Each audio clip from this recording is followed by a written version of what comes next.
SUV coupes are the fun part of the market. They're the ones with tall bodies but still try to act like sports cars. And nothing has been more original to that effect than the BMW X6. It started over a decade ago, and now it's in its third generation with a refresh for 2024, which brings more efficiency, more power, and a whole lot more technology. The BMW X6 is widely known as one of the first SUV coupes, and now it's normalized after 3 generations and after being the real wild child of the late 2000s. Now that it's more of a normal car, it's got even more power, technology, and even fuel efficiency than it's ever had. The X6 used to be BMW's wild child, but now that's reserved for the larger X7 and the new 7 Series. The front end here is a lot more traditional. Similar kidney grille, and all BMW did was slim down the headlights and change the front bumper. There's also an illuminated front grille, which at night, it does look pretty cool or corny, depending on how you feel about it. That's an option. What's standard right now is the M Sport package, which brings the darker trim that ordinarily wasn't there before. Really, why you pay extra money for darker trim, I'm not sure, but it is BMW. And if you order the Pro package, you're getting the bigger brakes with the blue or red brake calipers. Now, these wheels are 22 inches. They're standard 20s. You can also get 21s and so many different types of tires. This is a staggered setup, and they are summer Pirelli P0s. Pretty aggressive. These arrows, they're brand new for 2024, and they're fading LEDs. BMW took this style out of Mazda. If you watch our reviews, you can see those turn signals in action, but what they didn't do was change the fade effect for the side mirrors, so it's not as consistent. The back of the X6 used to be pretty extreme, and now it's looking more conventional. I'm not really a fan of it like I am in the front, which is very elegant. Back here, it strikes me as a little too tall and brutish, almost grotesque in some ways. Not really loving that aspect, but it is still unique among other SUV coupes. This thin, wide LED light strip, and there's 2 sets of little, I don't know if you call them fins, kind of like mini spoilers at the top of the roof and at the edge of the tailgate. Engines are why you buy a BMW, and for this model year, everything goes up. The standard 3-liter turbo inline-6 gets way more power. That's in part due to a new 48-volt mild hybrid system that uses an electric motor integrated into the 8-speed automatic transmission. These numbers, pretty healthy, and if that's not enough, there's the M60i, which has a turbocharged 4.4-liter V8. And for 2025, the X6M Competition, which is brutally quick. But for now, these 2 are what you'll have. And in the standard form, it delivers plenty of fuel efficiency, also more than the 2023 model here. Look at those numbers. Pretty impressive. The tailgate in the X6 is so high, it's not even in the frame. It's absolutely big. So hopefully you don't hit it on a garage or anything like that. But once it's open, 27 cubic feet behind those seats and 60 when they're folded. There's no rear release, so you have to go around to the back doors to actually fold them down. But this I like. A folding cargo cover that just really neatly hides everything. If you're buying an X6, you care about what's in front of you, because behind you, because of that roof, you can't see anything. But the upholstery could be better. This isn't real leather. It's what BMW calls Sensifin, and it's vinyl. For 75 grand to start, it should be leather. But everything else, from the woods to the aluminum trim and the lighting, all the ambient lighting, including this graphic here on the passenger side dash, what's on the doors, even the moonroof, it is stunning. Even look at the outside. It has a light carpet when you walk up to the car, and there's also an illuminated front grille. This car really stands out, inside or out. BMW's color combinations really stand out. This tan against the black, the wood, there are so many different choices, and they all look and feel really good. The X6 truly feels like a coupe when you're riding in the back seat. Not only is the headroom and legroom compromised versus a regular midsize SUV, even the door openings are more narrow, so it is a little harder to enter and exit. The X6 has the exact powertrain you expect. Inline-6, turbocharger, and it just kicks. There's a new feature for 2024. If you're in comfort mode, and if you press and hold the left paddle for a second, it drops it to the lowest available gear for you before you even kick down on the gas. It's called sprint mode. It's aptly named. You can buy a few electric BMWs right now. I've driven the i4 M50, which is actually very impressive on its own, a completely different style of car than this one. But no matter what, every single time I want to come back to this sound and this feel. And BMW just year after year never messes it up, ever. These engines are phenomenal. And now they're just getting even better gas mileage with this 48-volt mild hybrid system. The hybrid system adds power when you really want it, but for the most part, it's taking away the electrical load on the engine, the normal part that an alternator would normally draw off the actual engine and the accessory belt, and it's taking that load off so you can save fuel in everyday driving. Because this is not an M version, this truly is comfortable. It's almost Lexus-like in how light the steering is in comfort mode. And just the insulation inside here, I swear, I forget that this is an actual BMW. It's great that BMW at this level has the inline-6 as the base engine. You get into a Mercedes GLE, the regular version, not this one, you're getting a 4-cylinder. So yes, this costs more, but you're getting the better engine to start. Truly, with this car, there's no real desire to step up to the other two trims. Do you really need a turbocharged V8 with over 500 horsepower? Or over 600 horsepower if you're getting the full M? And I'm sure those are absolutely incredible. But for everything this car is doing on public roads, it's great. You really don't want for anything more. And in this case, the base engine is the best.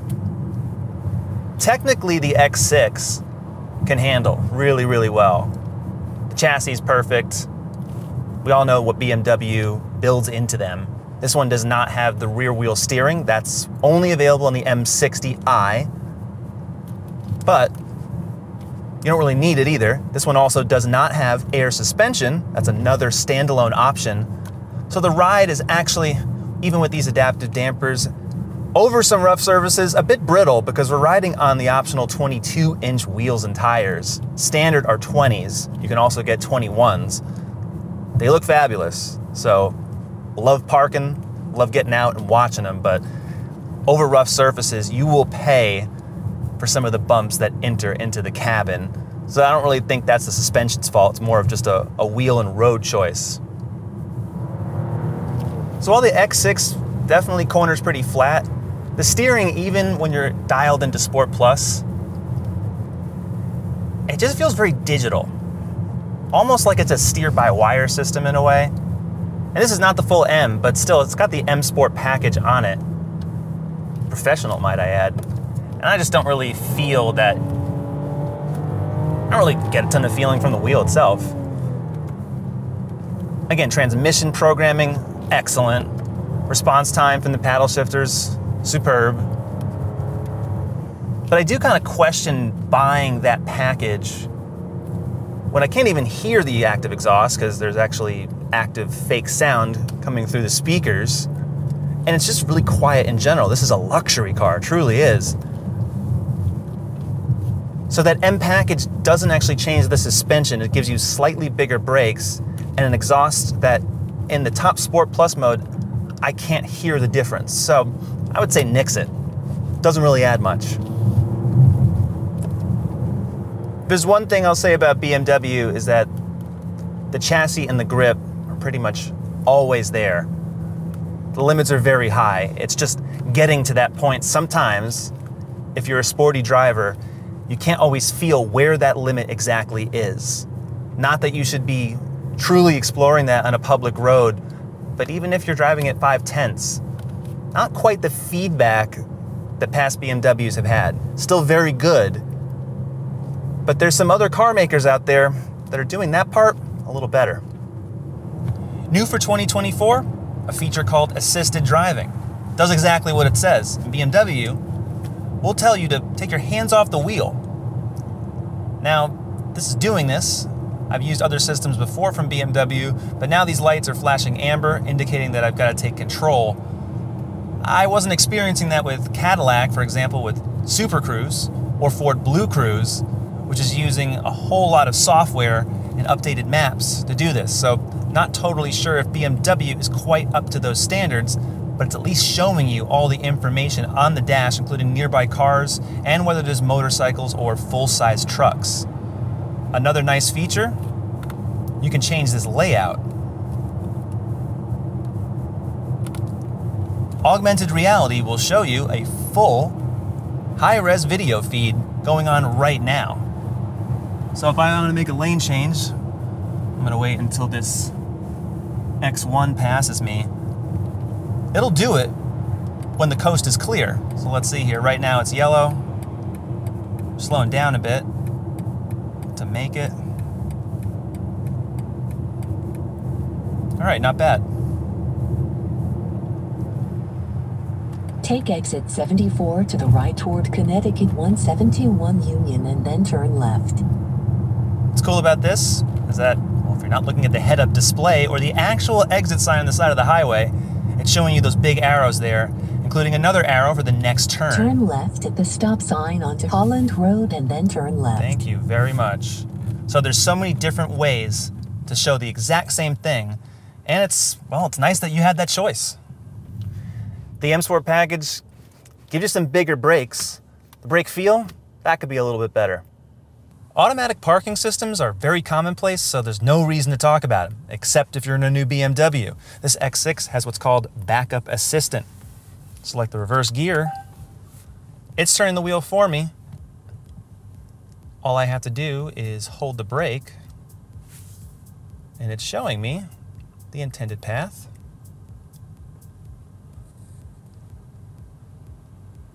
Turning the wheel for me.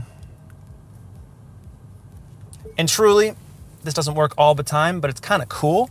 And you can save this in multiple locations. So it'll actually save individual parking spaces to help you maneuver. And just when you thought BMW was finished with parking, nope, you can record. And what that does, you're driving forward, and then when you're done driving forward, it will reverse in the exact same movement. Same steering, same everything. So say I start over here, I hit save, and I can save the recording, and just like before, it'll use the GPS to automatically bring this up when I'm in this location. So right now, the car is not only shifting, it's steering, it's accelerating and braking, and doing the exact opposite maneuvers that I just did driving forward. Well, not quite, because it wants us to go straight into the water. This is why technology is cool, but you can never rely on it. BMW's latest OS is on this 14.9-inch curved display. This is the home screen. Now check out all the tiles. This not only has the in-car apps, it's showing all your apps, for example, in CarPlay. ChargePoint, well, this car doesn't use that, but it has everything all here. Slightly different look from the rest of the apps here. I think it's kind of crowded. You do get used to it after a while, and there are plenty of settings because this is a German car. You can change the sounds. Part of it's real, part of it's not. I like the fact that you can turn that off. Change all the different sport driving modes, the damping, the steering, all the tons of driver assistance features. There's so many of them. Then occasionally see the vehicle in 3D. It's even the exact same color as the car we're driving. With the same rims, might I add. Because this is a newer BMW, there's no more physical climate controls. They're all in the touchscreen. So everything from the temperature to the fan speed is all right here. Now the temperature always shows, but if you want the heated seats, cooled seats, or the heated steering wheel, you have to tap again. You get used to this, but it's a little cumbersome, especially if you have something else on the screen like the map. So you always have to exit out of it. It's definitely more complex than previous systems. I'm still not totally used to it, but like anything, you will get used to it. And if you want, there's also digital keys that will use your iPhone or Android to unlock and even start the car. Another amazing feature that very few automakers have, remote 360 cameras. When the car is parked and from any distance away, you can activate it and it will render just like you have inside the car. So if you want to know who's parked next to you, who might have damaged something, this is it. And it shows you this really within less than 60 seconds. It's really incredible.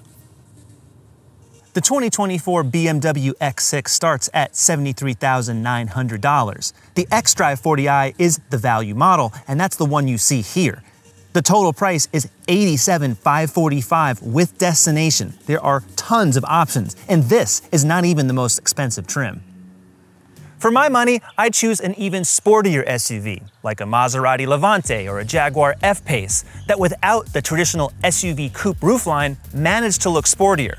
But even so, the X6 drives exceptional, maybe a little too exceptional, and then it's a little too distant from the driver in a lot of situations where you want to be close to the road. But technically, especially all the technology inside, this BMW executes everything nearly flawlessly. At a high price, of course, but you're getting features on this car that you're really not finding elsewhere in the luxury space, or at least not done quite as well. What do you think? If you want to watch more car reviews, go to CarGurus.com and subscribe to our YouTube channel. We'll see you next time.